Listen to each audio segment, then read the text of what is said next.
Okay, so we've gone ahead and made these formulas that go in and out of the page. One thing that we want to check is to make sure that that formula is working.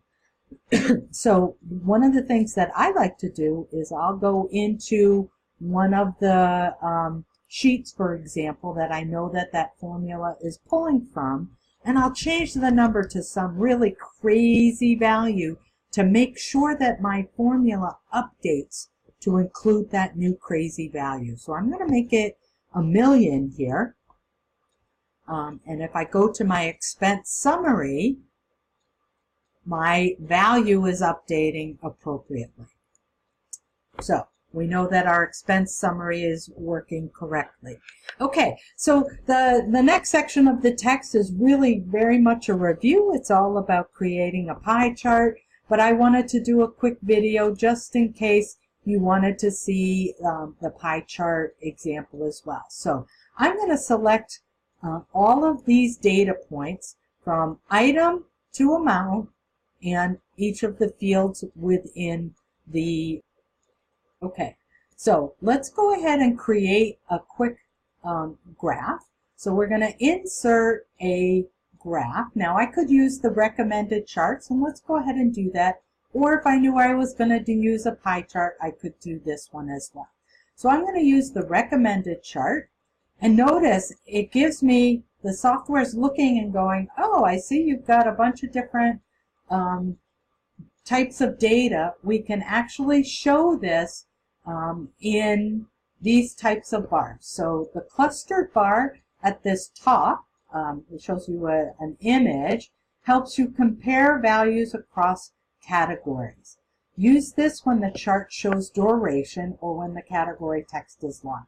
In this case, there's no duration on rent or groceries. I want to compare them relative to each other. So this isn't necessarily what I want to use.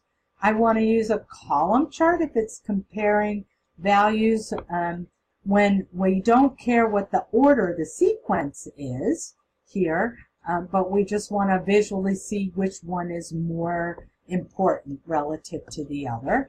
Now, the textbook identifies having you do a pie chart. And this one might make sense here because we're using the pie chart to show proportions of the whole. So out of all of my expenses, where is most of my expense coming from? So it helps. It's visual it will visually help you identify or understand where the biggest portions of your expenses are coming from. So we're going to select the pie chart and say OK.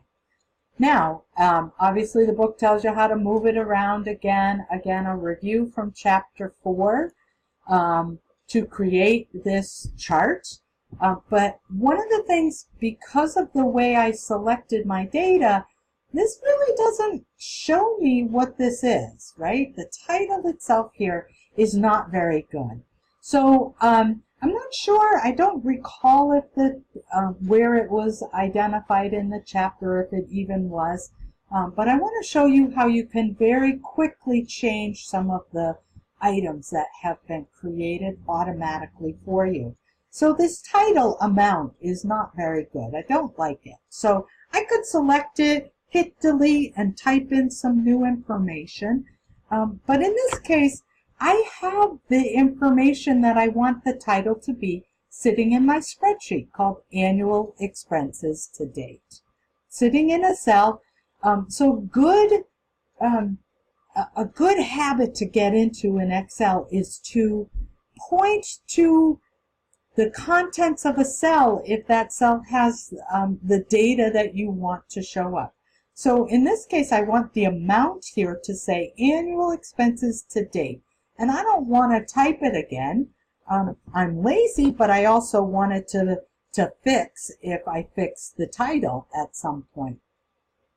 So I'm going to select my title here in my chart, and I'm going to come up to the formula bar, and I'm just going to say equals, because now it's a formula, and I'm going to point to that cell.